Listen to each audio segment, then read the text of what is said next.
You walk into a room, and within minutes, you feel it. The tension between two people across the table, the subtle irritation in someone's voice, the awkward silence after a joke that didn't land. Most people barely notice these things, but you do.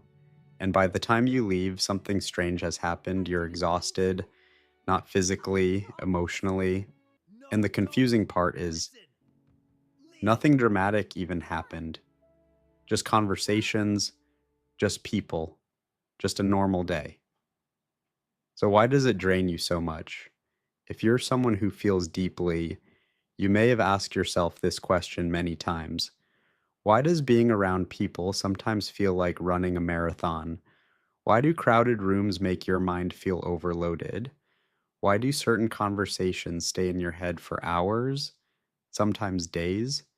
Meanwhile, other people seem perfectly fine.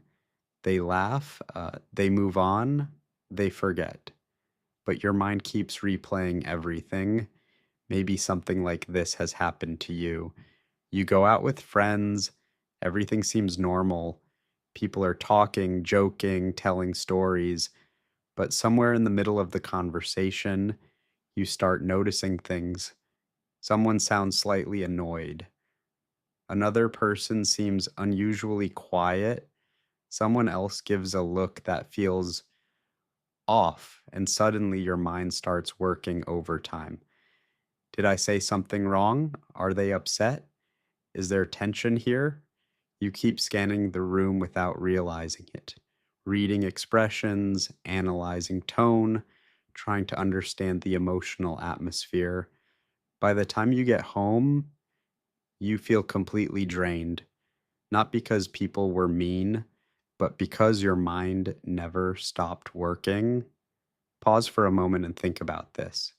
When you spend time around others, do you feel like you're constantly reading the emotional temperature of the room? Not just listening to words, but sensing moods, picking up small signals most people miss. This is something many highly sensitive people experience. Their brains process emotional information much more deeply than average. It's almost like having emotional radar. You notice subtle shifts in tone, tiny facial expressions, changes in energy, and your mind tries to make sense of all of it all the time. Now imagine doing that for hours. Your brain isn't just participating in conversations, it's analyzing them, tracking them, interpreting them, even predicting where things might go next. That level of awareness can be incredibly powerful, but it also consumes a huge amount of mental energy. Think about how a phone battery works. If you run a few simple apps, the battery lasts all day. But if dozens of apps are running in the background, constantly processing data, the battery drains quickly. For sensitive people, social environments can feel like that. Conversations are not just conversations, they are emotional data streams, and your brain is processing every signal. But that's only part of the story. Because sensitivity is not just about noticing emotions, it's also about absorbing them. You walk into a room where someone is anxious.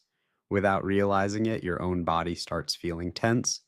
Someone nearby is angry. Suddenly, your chest feels tight. Someone shares something painful, and you feel the weight of their story as if it happened to you. Sensitive people often have very strong emotional empathy. Their nervous system mirrors what other people feel. It's like their emotional boundaries are more open, which can make them incredibly compassionate, but it also means they carry emotions that were never theirs to begin with. And over time, this can create a quiet form of exhaustion, not the kind that comes from physical effort, the kind that comes from emotional absorption. Pause for a second and reflect on something. After spending time around certain people, do you feel lighter or do you feel like your energy has slowly leaked away? Many sensitive people start noticing a pattern. Some environments recharge them. Calm conversations, quiet moments, deep one on one connections. But other environments drain them quickly. loud groups, constant social stimulation, emotionally tense situations.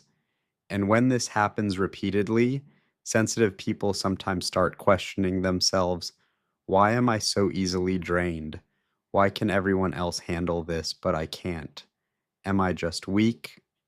But here's something important most people misunderstand. Being sensitive doesn't mean you're fragile.